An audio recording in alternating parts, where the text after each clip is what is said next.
Hi, it's Miss Crawford. I'm sorry I won't be able to be with you all today, but I still wanted to give you your lesson. On Friday, I asked you to glue the following in your notebook, and all you have is the glued parts. Now, if you look at the first one, it says, what are the types of passive transport? From the readings and different things that we've been doing the past couple of days, you can see that the three types are simple diffusion, facilitated diffusion, and osmosis. The reason why it's passive, if you recall, there's no energy. It goes with the concentration gradient, or as we say, it goes with the flow.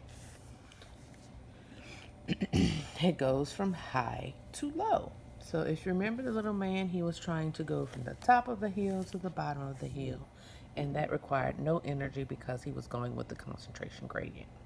Well, now let's explore what the following terms are. Simple diffusion.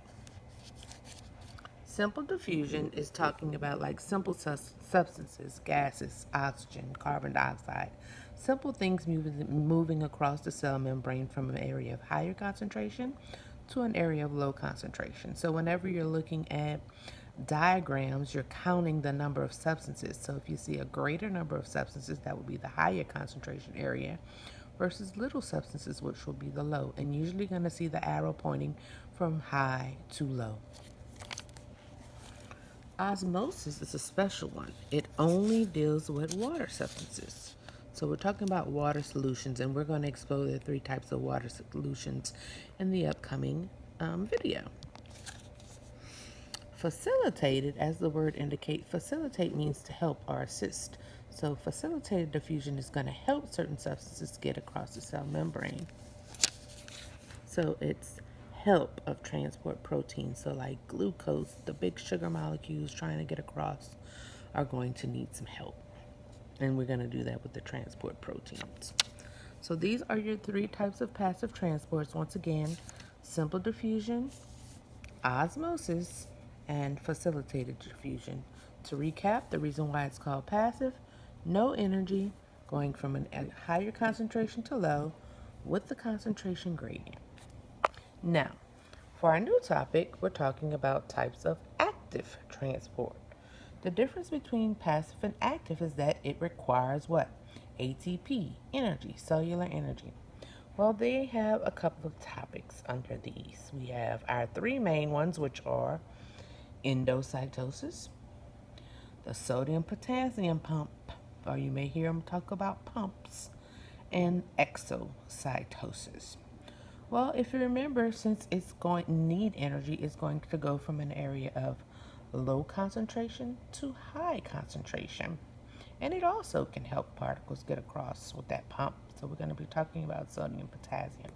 If you recall, the energy needed is ATP. So let's explore. Endo. As the prefix endo indicate, that means within, bringing something in. So in endocytosis, we're going to find out that there are vesicles going to form and move substances inside the cell. The sodium-potassium pump is one that is very popular where sodium ions come in, potassium goes out, and has to do a lot with our muscle contractions, especially with our heart. We'll talk about the sodium-potassium pump as things go on. And then we have exocytosis. So say the cell is trying to get rid of something. It will form a vesicle and move things outside the cell as the prefix indicate, exo-exit. There are also two other types that you may come across called phagocytosis and pinocytosis. And those are also types of active transport. Phago, think about a phagocyte, something that likes to engulf or eat. So we say cell eating. Pinocytosis are going to draw liquids within the cell.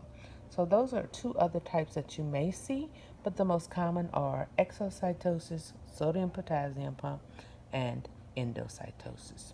So you remember your page should have been arranged with the two triangles on it, and you want to make sure that you have the information similar to mine on your page. Okay?